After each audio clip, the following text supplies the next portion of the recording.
2005, motivada pela grilagem na região de Anapu, ainda não foi totalmente solucionada. 4 anos após o crime, os conflitos por terra continuam e parecem longe de acabar.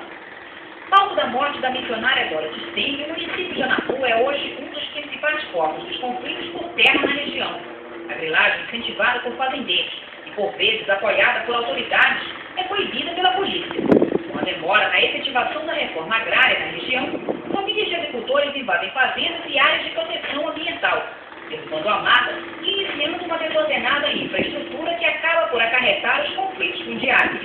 A grilagem, todos nós sabemos que é um grande mal que atinge toda a região e gera um conflito agrário que nós estamos tentando inibir através de processos judiciais e atuações em conjunto administrativamente com o INCRA.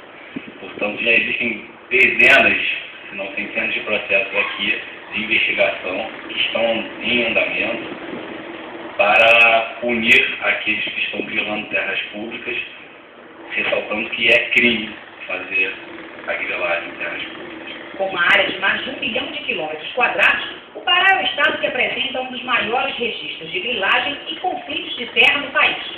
De acordo com a Comissão de Combate à Grilagem, em 2004, segundo o levantamento federal, o Pará tinha 1/5 de suas terras, 124 milhões de hectares, nas mãos de grileiros, ou seja, 24,8 milhões de hectares. Hoje, em menos de 5 anos, esse número já teria alcançado 1/4 das terras regionais, 31 milhões de hectares. Mais de 70 milhões de hectares obtidos através de fraudes em cartórios de toda a Amazônia.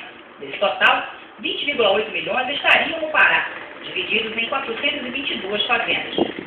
Sabemos que tem centenas também de vítimas que não são famosas, digamos assim, não têm a notoriedade pública, mas também são vítimas dessa injusta e cruel forma de apossamento do patrimônio público.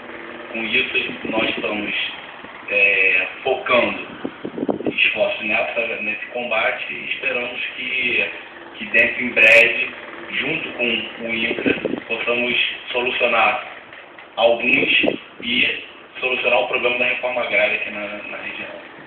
A Fran das Neves, do Progoió, e Clodoaldo Batista, o Eduardo, pistoleiros acusados de executar a missionária americana Dorothy Steng, foram condenados a 27 e 17 anos de prisão em regime fechado, respectivamente. Vitalvino Bastos, do Pita, acusado de ser um dos mandantes do crime, foi a julgamento 2 vezes e acabou sendo inocentado no 2º julgamento. Detido desde o início deste ano, após decretada prisão preventiva a pedido do Ministério Público Federal, Regivaldo Pereira Galvão é o único envolvido na morte da missionária que ainda não foi julgado, o que causa estranheza ao bispo da Bela Via do Xingu, Dom Edwin Krauser.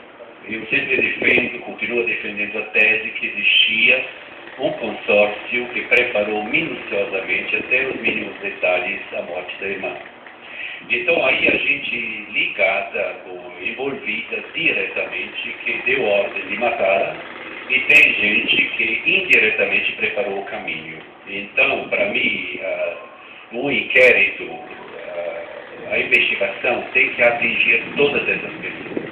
E não pode acontecer o que aconteceu agora há pouco, que um júri condena a 30 anos e outro o coloca em plena liberdade. Isso, para mim, é simplesmente algo estarrecedor, que é uma vergonha para o Brasil e para o mundo.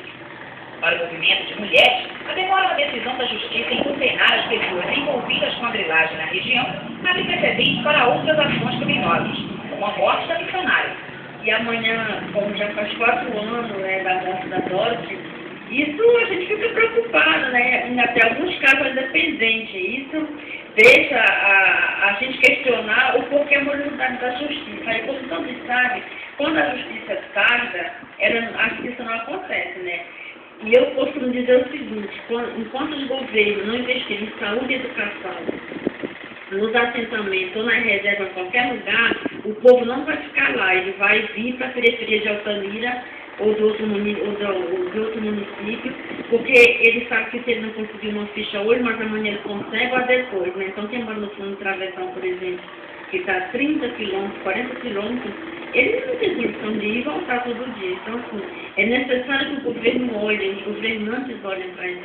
com essa questão e começam a ver as famílias como um sujeito de direito que elas têm de ter tudo isso.